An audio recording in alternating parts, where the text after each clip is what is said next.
Paul, General Manager of the Mississippi Valley Conservation Authority, he actively pursued a better understanding of potential impacts with climate change that they may have on our local water resources and river systems.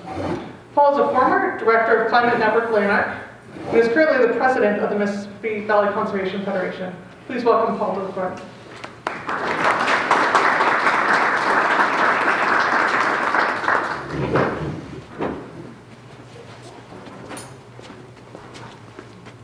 Fortunately, it does not fit in the piece. Okay. Thanks, Kelly. And good morning, and thank you to the organizers for today's workshop. As Kelly mentioned, I've been asked to speak about changing climate and how that might influence our lakes. I will be drawing on work which was completed for the Mississippi River to help us understand how the climate change might affect the watershed and provide guidance on how to adapt to these changes.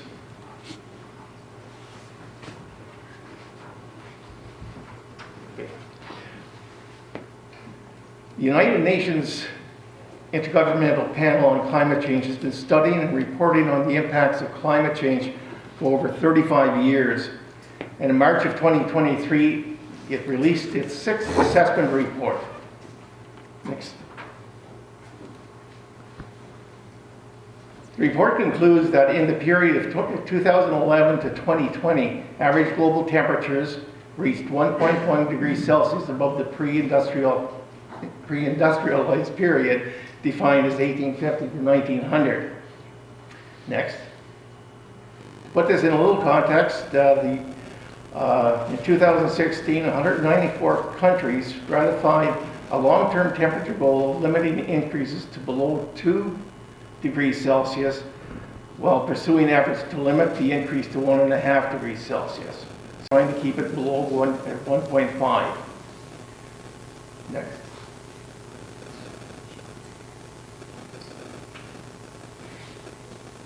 The IPCC further concluded that the climate models and the predictions continue to evolve and have been used in concentration pathways to address uncertainty in future climate scenarios. The latest assessment report concluded that if we continue with the current climate policies implemented as of 2020, temperature increases will reach 3.2 degrees Celsius by 2100, or roughly 3 times what they are today. But given these global projections, how can we put this into a local context to help us better understand the implications? The Ottawa CDA Climate Station has records dating back to 1900, and by plotting the mean annual temperature over this period of time, we can see the mean annual temperature in the period 2011 to 2020 is approximately 1.9 degrees Celsius higher than in the 1900 to 1950 time frame. The World Meteorological Organization also reported recently that 2023 was the warmest year on record, which is consistent with the observations in Ottawa.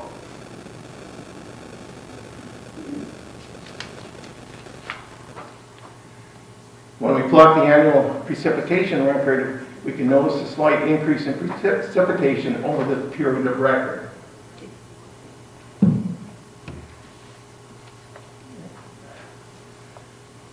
So while we see changes occurring within our local climate, as water resource managers, it raises questions as to how this might affect our river systems and how we might have to adapt to those. The Mississippi River watershed, located west of Ottawa, supports a complex network of rivers, streams, and lakes with an area of over 3,800 square kilometers at its confluence with the Ottawa River. We are fortunate that on the Mississippi River, the Water Survey of Canada operates a stream gauge located just downstream of Carleton Place, with stream flow records dating back to 1919. By inspecting these records, we can gain some insight into how stream flows have changed over the past 124 years. This is a plot of the average annual stream flow over time we can notice a slight increase in stream flow volume over time, which again is consistent with precipitation records from Ottawa.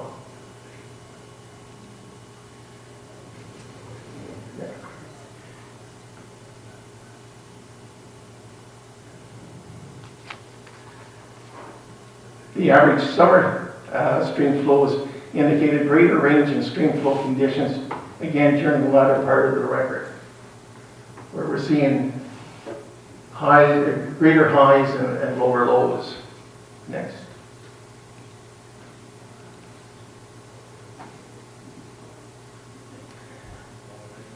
But if we look at the minimum summer stream flows expressed as a 7-day average, there is again more variability from year to year. However, it can be noticed that the occurrence of stream flows falling below 5 cubic meters per second increases in frequency, which is of concern on the Mississippi River, as it is a regulated system with an objective of maintaining a stream flow rate of 5 cubic meters per second at this particular location.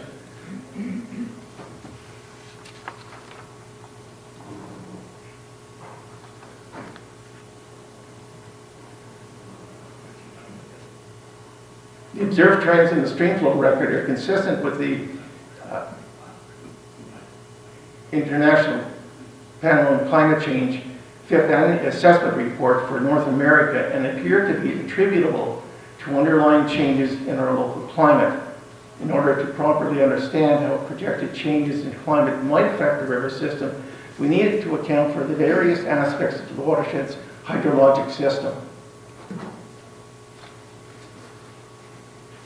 To accomplish this, output from multiple global circulation models under 3 emission scenarios were downloaded from a climate station located in the Mississippi River watershed.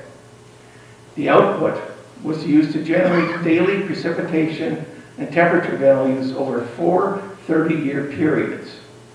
The base period represents the climate model simulation of the historic period, while the future periods represent future projections. These daily precipitation and temperature values are then used as input to a hydrologic model to simulate runoff from the watershed and reservoir system in order to obtain daily stream flow values at the point of interest. This graph represents the average stream flow rates at the Appleton stream gauge for the base case, which is 1972 to 2000. It demonstrates a typical response for streams in Eastern Ontario with relatively low stable flows over the winter, followed by a significant increase in the March-May timeframe as the melting snowpack and rainfall in the spring contribute to runoff. Runoff subsequently recedes, leading to relatively low stream flow rates over the summer.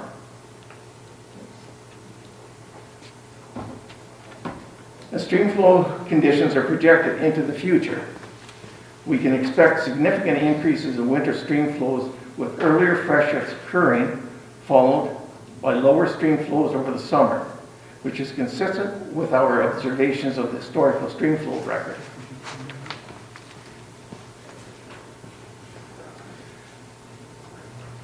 When we consider the daily peak flows generated by the analysis, we can expect maximum annual flows to increase by 20% to 33% by 2100. As for minimum flows in the summer, low flow conditions are expected to occur more frequently and extend for longer periods of time.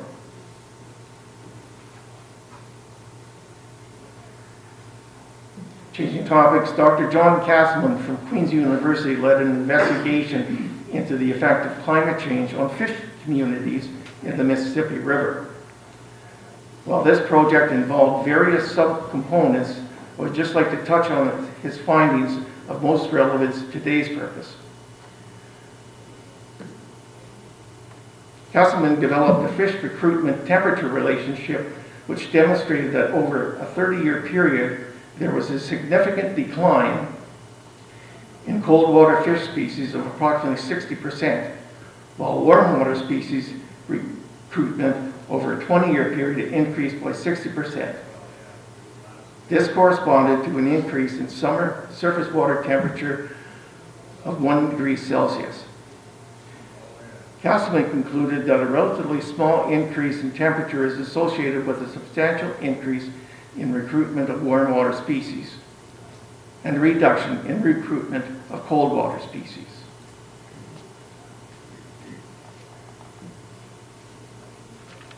Based on future climate projections, he estimated that surface water temperatures would increase 4 degrees Celsius by 2100. This would subsequently result in a 23-fold increase in year-class strength for these warm water species. This provides additional confirmation that fish community structure and dynamics are changing in association with climate warming. So to recap, what we're finding, our annual air temperature is projected to increase 4 degrees Celsius, with average summer temperatures rising 3.2 degrees Celsius and average winter temperatures rising by 5.3 degrees Celsius. Annual precipitation will increase by overall by 9%, with the bulk of that increase, 18%, occurring in the winter. Stream flow, and by extension, lake water levels will experience more variability, where the typical snowmelt freshet will occur 5 to 6 weeks earlier. We expect to see a potential for increased flood risk. Although this will be highly dependent on the type of river system and location along the river system.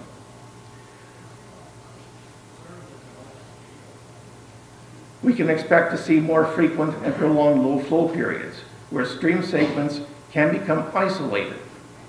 Regulated systems, such as the Mississippi River, may be able to mitigate these impacts to some extent.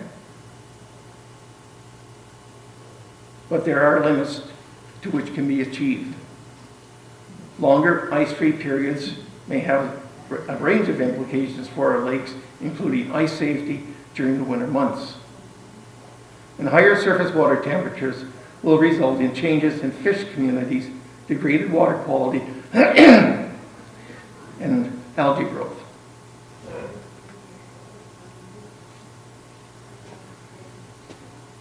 So our lakes are dependent on the natural systems which support them, such as stream corridors, wetlands, shorelines, and forests. By maintaining and enhancing the health of these natural systems, we can improve the resiliency to the projected impacts of a changing climate.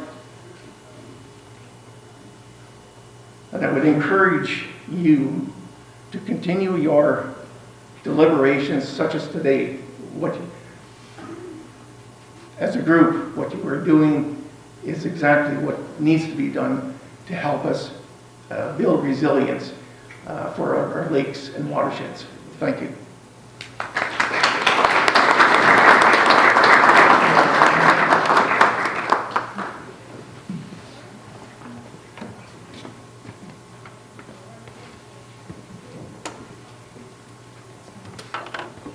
If anybody, Just.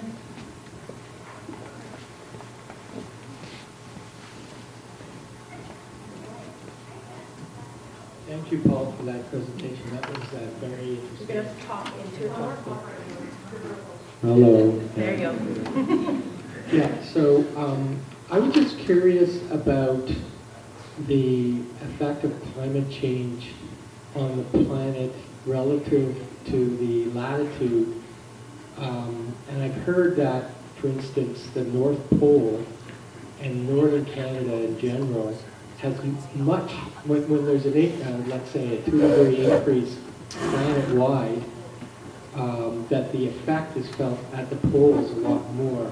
And is that going to, I noticed at one of your later slides, you were talking about a 4-degree increase in the daily temperature here. Is that a part of that tendency, or I don't really understand why that is, but maybe you do.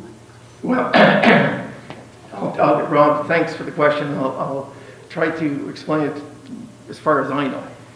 The global temperatures that they report in the assessment report are global surface temperatures. What we're talking about here primarily are air temperature. So there is a different aspect to it. But you're correct, in terms of latitude, we're seeing the larger increases in the higher latitudes as opposed to globally. And we're seeing that locally as well. In the winter, we're seeing greater increase in temperature. The climate modeling actually is it's improving every round in terms of the assessment reports, but those climate models are specific to a particular latitude. So to some extent, this has taken in latitude into account, but you're correct in your assessment of changes between different parts of the globe.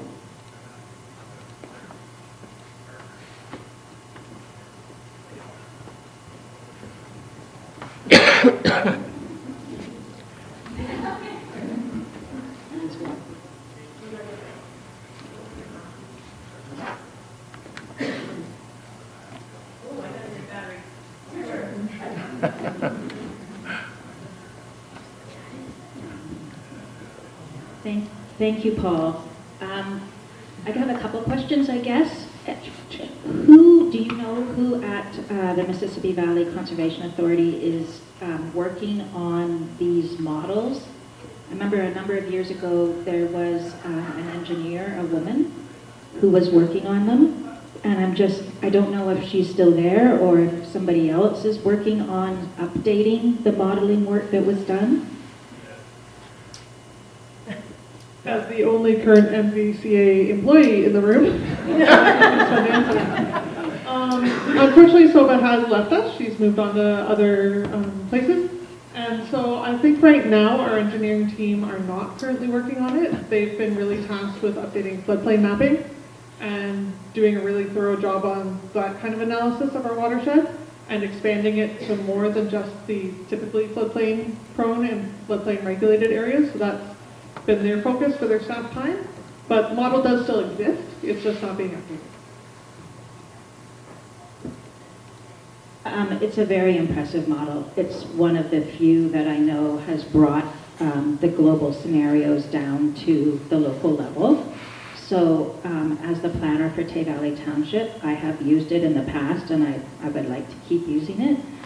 So when you're doing budget deliberations, I know that floodplains are incredibly important, but unless we have the updated climate modeling, we're not going to know if we're modeling for, the 1,000-year flood that hit down in North Carolina, or if we're still just modeling for the 100-year flood, which I think is out of date. So the other thing I wondered, Paul, and again, maybe this will be to the current employees, when the model was done and these pretty dire predictions were made, did the MVCA try to come up with best management practices that could be shared with lakes? I know you already have things that you've always been trying to encourage lake owners to do about protecting shorelines and things, but I'm just wondering if, to go along with the findings, somebody had the time available to try to figure out, well, what can we do in terms of mitigation before we start to think about adaptation? Thanks, Noel. Good question.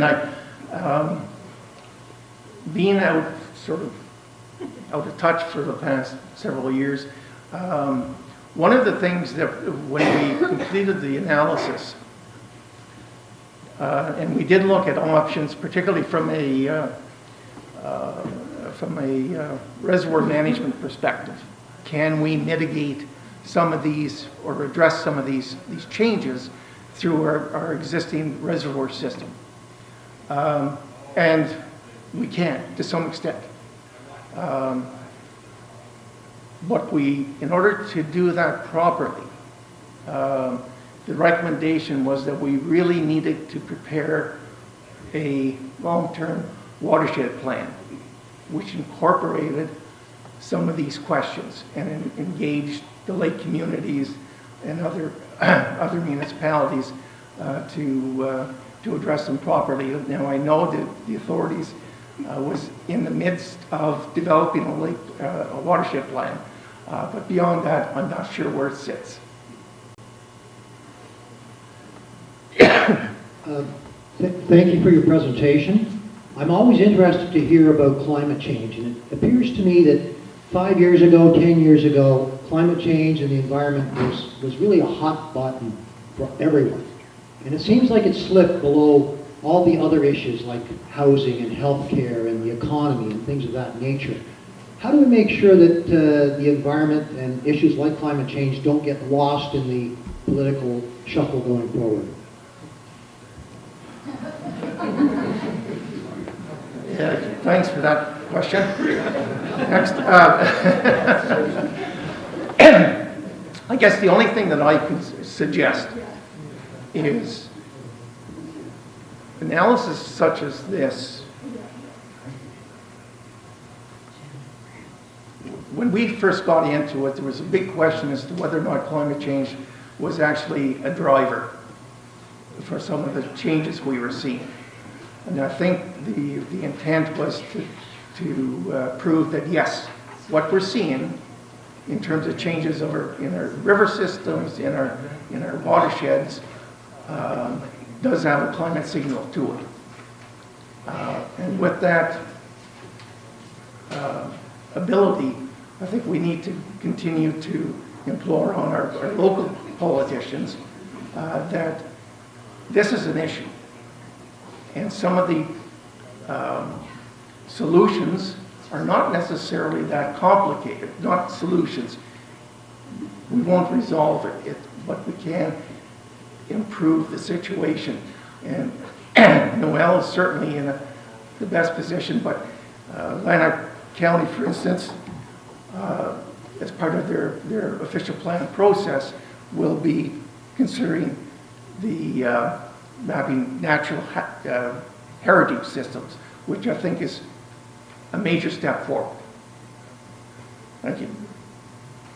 So, as the planner for Tay Valley Township, I am really lucky to have a council that understands climate change. And we did a climate action plan with funding from the Federation of Canadian Municipalities. So if your municipality does not have a climate action plan yet, I would suggest that you make a delegation to them, to council. You talk to the clerk and say, could I be a delegation? They give you a time. You usually get 10 minutes. And if your municipality creates a climate action plan, then they can apply for funding from the Federation of Canadian Municipalities to do all kinds of green energy retrofits to their buildings.